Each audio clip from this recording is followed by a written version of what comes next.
Hey, welcome back to another episode. I'm going to do a quick 3-part series on the kitchen. So share this video with your cook, share it with prospective applicants or training cooks, getting them on board. Today we're going to talk with Pat Hess, who worked for us for 6 years at our Fruita location with Discovery Kids. We're going to talk chafing pans, slicing, dicing, carving, some food safety, and presentation for toddlers. So this is a fun little training, nice and short. Share it with your cook. Have a marvelous day. So Pat, you have developed over the last 5 years, you developed all kinds of tricks to make things easier. So preparing for large groups of kids, there's some methods and some systems that make it a lot easier. So share with us some of those, and I'll just ask you about some of those. So one of the big things is trying to get things from the kitchen to the classroom in 3 or 4 different classrooms all out at the same time, all warm.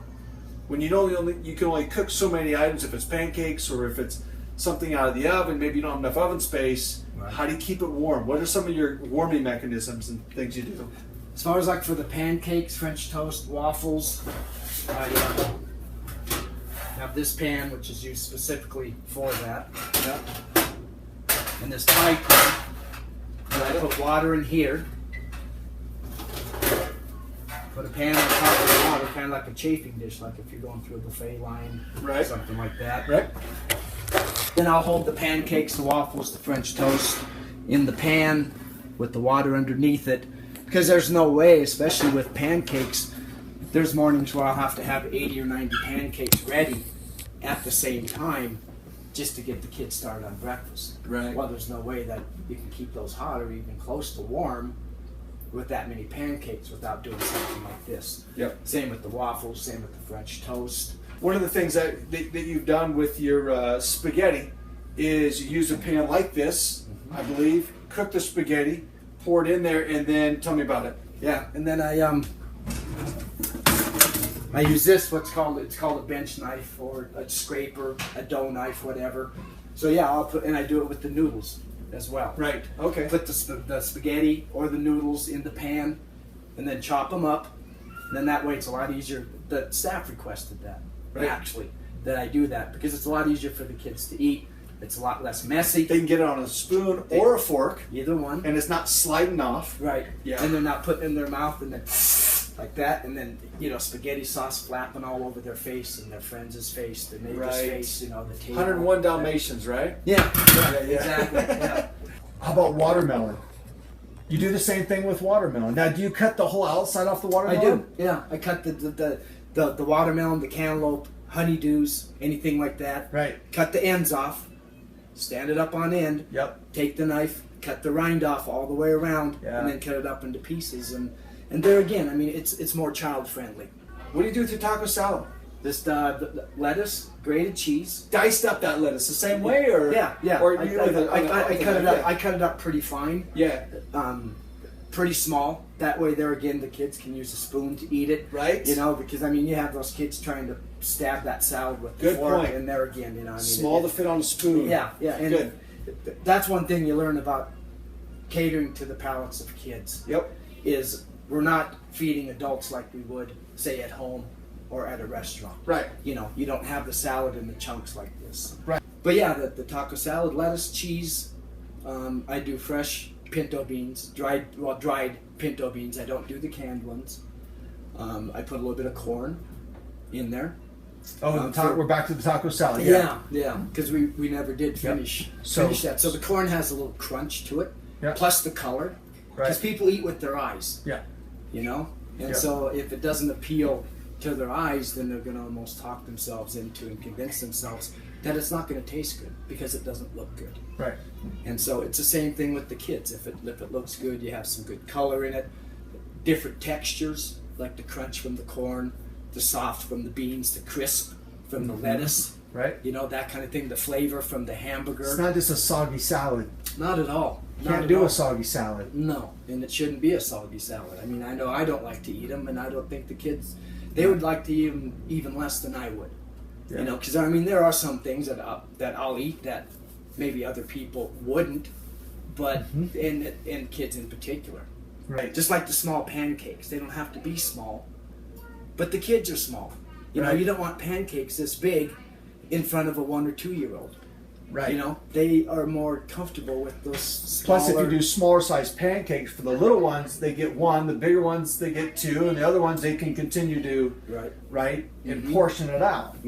Grapes can be a real potential choking hazard for the little ones. Yep. So depending on the size of the grapes, even if it's sometimes I'll just slice them in half lengthwise. Right. And that way you're exposing the inside of it, which is a lot softer and a lot easier for them to bite through than rather trying to bite through the skin all the way around. Which may So- projectile Right. a grape down the kiddo's mouth. Yeah. Right. So yes. So for the Todds, you're just cutting them in half and serving them as halves. Depending, sometimes those grapes are this big, so I'll quarter them. So you might quarter them. Yeah, it just kind of depends on the size of the grape. When, like I said, when you're catering to the palates of kids, they don't like onions much. They don't like green peppers. Right. They don't like mushrooms. They don't like things like that. So you don't prepare for the kids the same way that you would for an adult. Right. Just because that's not what they eat. I mean, kids don't like that kind of stuff generally. So would you? When, like I said, when you're catering to the palates of kids, they don't like onions much. They don't like green peppers. Right. They don't like mushrooms.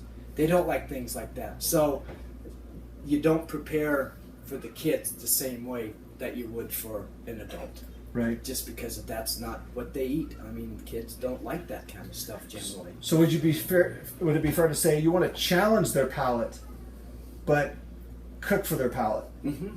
Right. Mm-hmm. So you want to. Everything doesn't have to be bland. No. Because your staff are eating this too. And so, but at the same time, we don't want to over-season things. Right. Yeah, I mean, I won't. We want the kids to eat it. Keep the spicy out. Uh-huh. Yeah, we want the kids to eat it because we don't want to waste food. Right. And we don't want to have food going down there. Right. But we want to challenge them because we want to expose them to things they haven't eaten before. Yeah, like salad, like Right. green salad, tossed salad, taco salad, chef salad. There was a boy who had never had meatloaf in the past, and so I made meatloaf one time. Well, the next week, his mom approached me and said that every week they sit down and they put together a weekly menu for dinner. Right. This boy liked the meatloaf. So his mom asked me what my recipe for meatloaf was, Right. because that's what their son had requested to put on their dinner menu for that week at home, Right. because he had never had it before. So yeah, some of these kids are introduced to foods that they've never had in the past, only to find out that they do like them. Let me ask you this. What about, can you think of any other food safety tips? So we talked about the grapes, cutting the grapes down to create less of a choking hazard. What about hot dogs for toddlers? Do you do anything special with those? No, I don't. I don't cut them up into little pieces or anything like that. About the only thing I do with those is I portion them. I'll cut them in half. Yeah. Because lengthwise. No, just in half, because they're not going to eat that much. Right. If we were to put a whole hot dog on their plate and they eat half of it, Yeah. then we end up throwing half of it away. Right. So I would just soon start off with a half, and if they eat all of that, then give them another half. Yeah. Instead of, it's same with early preschool. Yeah. I'll start those kids off with halves, even sandwiches, wraps, different things like that. Start them out low, start them out with the half. If they eat all of that, then they can have more. All right. Stay tuned. There's more. Don't forget, if you like this video, give it a like. Make sure you subscribe to the channel. Follow soon for next episode 2 in our 3-part cooking series.